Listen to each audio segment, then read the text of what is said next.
we are in the final hours of 2025. It is about 3 o'clock, only the last day of the year, and in true fashion, I've got to make another trip to Walmart. I have not made as many trips to Walmart the entire year as I have made in the months of November and December. I actually don't prefer Walmart. I prefer Sam's, going and buying a lot so I don't have to constantly go back. But given that I'm not at work, and sometimes when I travel with work, I'm able to do my Sam's runs after I get off work. And since we haven't been working, we've been off, I'm having to settle for the local, I say local, it's still 30 minutes from me, Walmart or the local grocery store, Dollar General, or whatever. So, whatever you want to say, did 2025 treat us? Overall, I have no complaints, really. You know, I started the year out, actually finished up last year planting strawberries, and that was just kind of the beginning of wanting to grow things and have things available to people, to sell things, to always, you know, have extra money on hand, things like that, and finding something that I enjoy. So we planted some strawberry plants. We kind of, you know, protected them and took care of them, you know, through the cold and winter months. They actually prefer the cold, but we had a few strawberries. I'm not going to say we had a crop to sell. We didn't. We had enough strawberries that we could go out and pick if we wanted a snack or we wanted some on our cereal or something like that. I've always heard the second year is best when you plant strawberries, so I'm hoping that what we produce from those plants this year will be even better and more fruitful, so to speak, at one time. They were very sporadic in when we got them last year. From there, you know, I decided to add flowers and try U-pick. I did have people come out and pick. What I found worked best for me, especially this first year, is if I did up some bouquets, if I did up some vases and went to farmers markets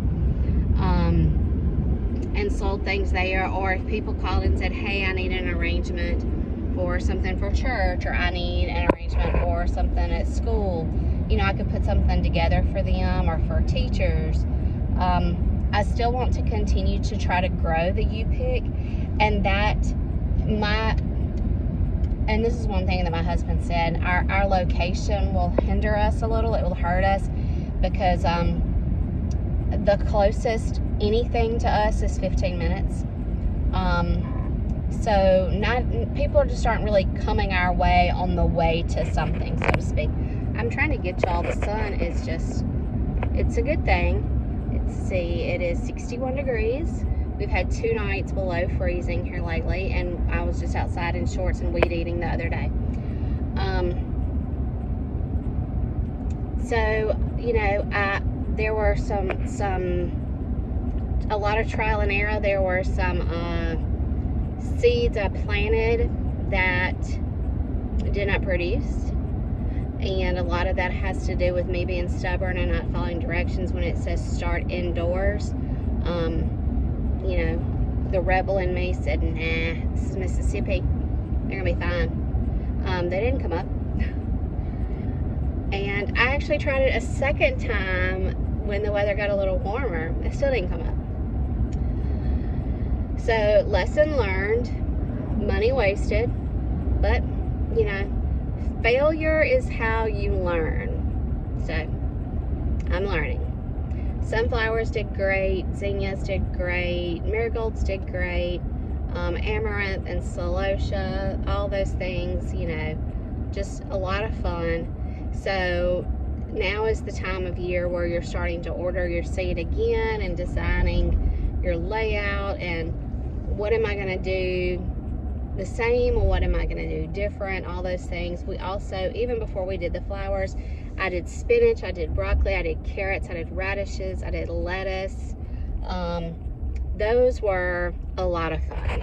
I really did enjoy. Sorry y'all, this is about the only time I'm ever by myself and can actually film. I really did enjoy growing the lettuce and the broccoli. My spinach, it was hit or miss, honestly.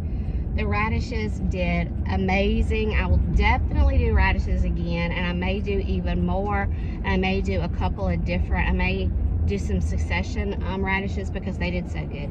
Carrots were a lot of fun. You know, you got to leave carrots for a long time, but it was so exciting to see how many we ended up pulling and how many we got. That was just a lot of fun.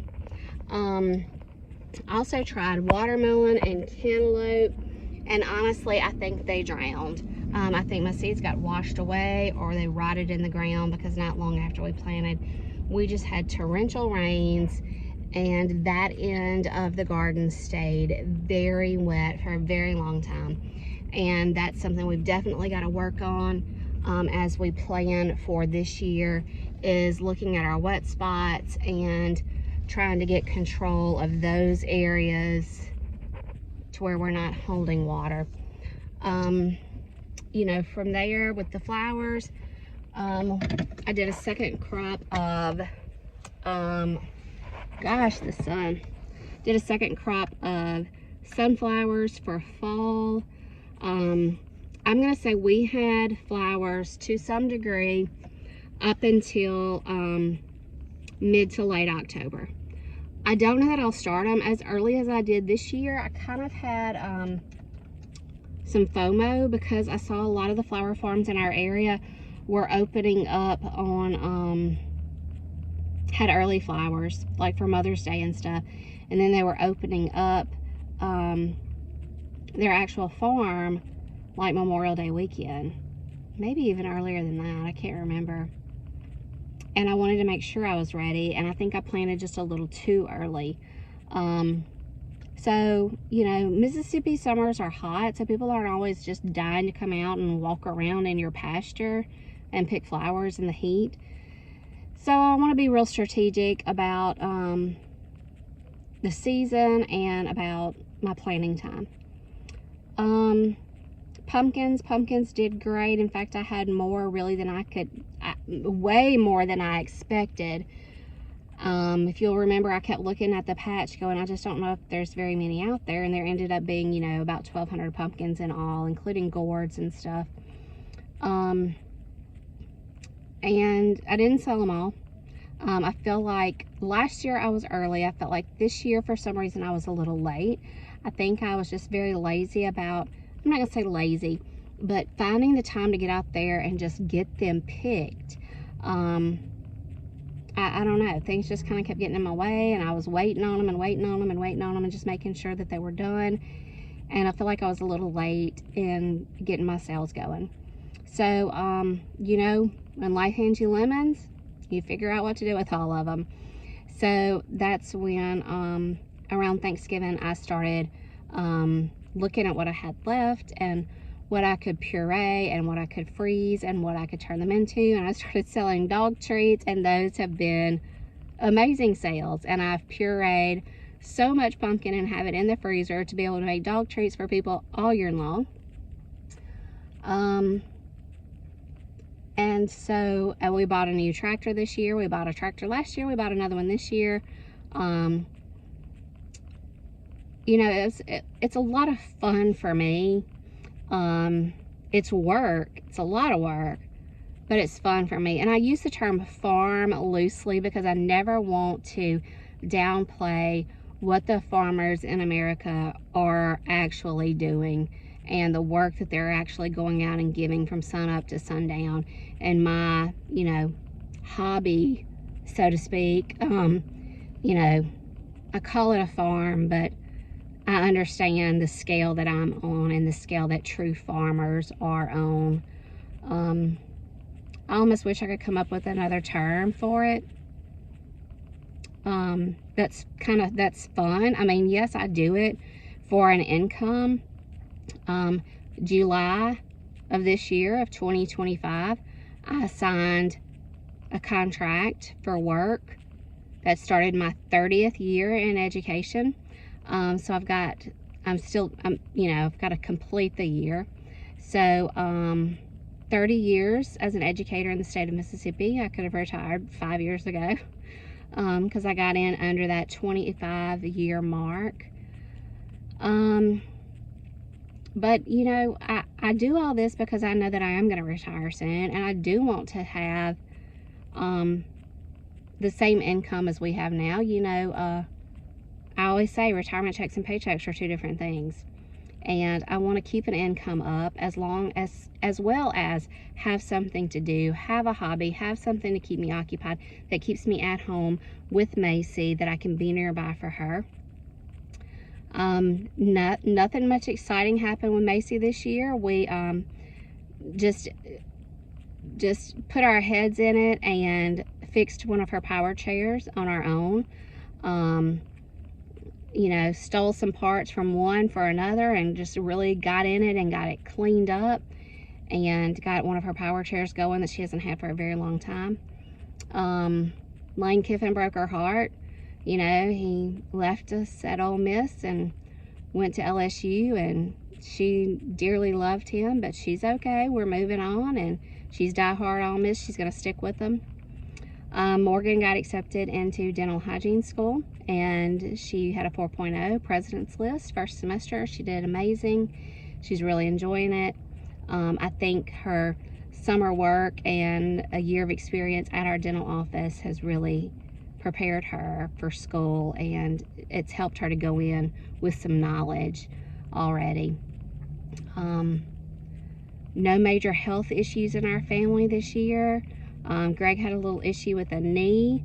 We saw our favorite nurse practitioner, and you know, she was not concerned at all about his knee. She said, "You haven't had a wellness visit in 15 years. You're fixing to get a workup." So we did get his knee looked at anyway, and she sent him for a full workup, and he passed everything with flying colors, which gives him a lot of peace in his mind about his health. And now, yeah, we could all stand to drop some pounds for sure.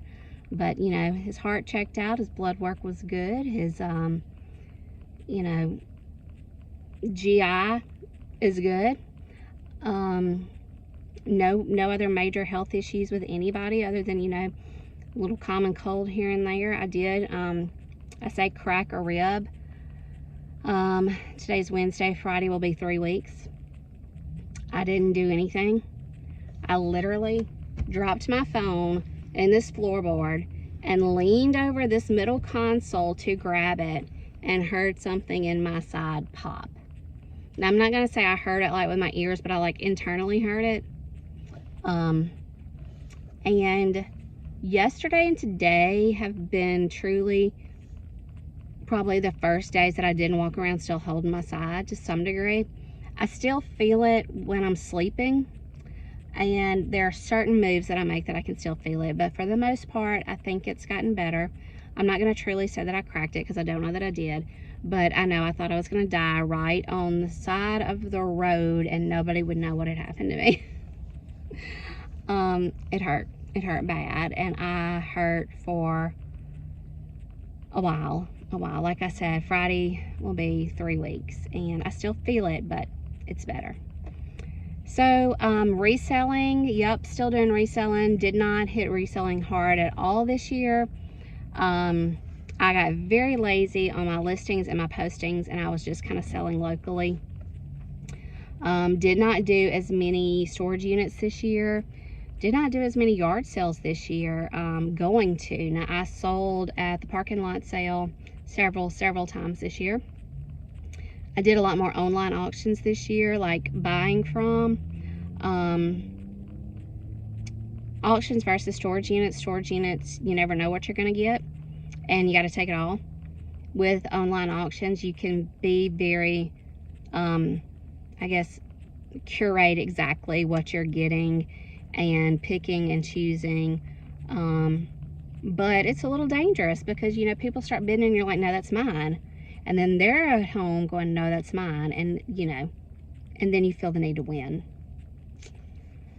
So I have a lot of inventory that is not listed. I'll have a lot of old inventory that needs to be either deleted or relisted.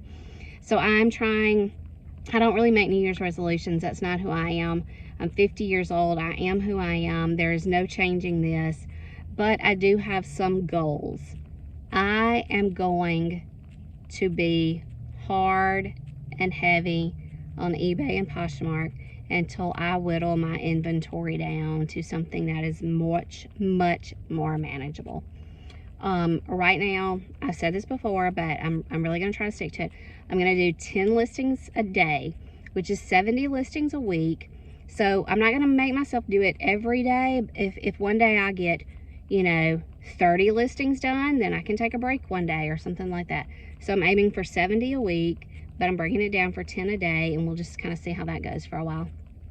Got to really step up getting my inventory down lower. Yeah, I don't know, just excited, looking forward to 2026 and what it brings at the farm, what it brings as a reseller. Starting to do a lot more canning and learning about that, and some at-home crafting and things like that. I've always been a crafter. I've always wanted to make things. Haven't always been great at it. Tried a lot of things that didn't work. I've added, you know, a dirty soda business, I guess you would say. Doing dirty soda kits for celebrations, for parties, for birthdays, or just because you want one, you know. So, I don't know. We'll see. 2026, you know, when I was a kid, if you'd have said 2026, I'd assumed we'd be out here in flying cars and whatnot. And while they think these things can, you know, drive for themselves, I don't know. I still like my hands on the wheel. So anyway, yep, got to run in the store again. This is my last trip to the store in 2025. Thanks so much for your support. Thanks so much for liking the videos. Thanks so much for sharing the videos. Please share with other people. Please hit the like button. Please tell your friends.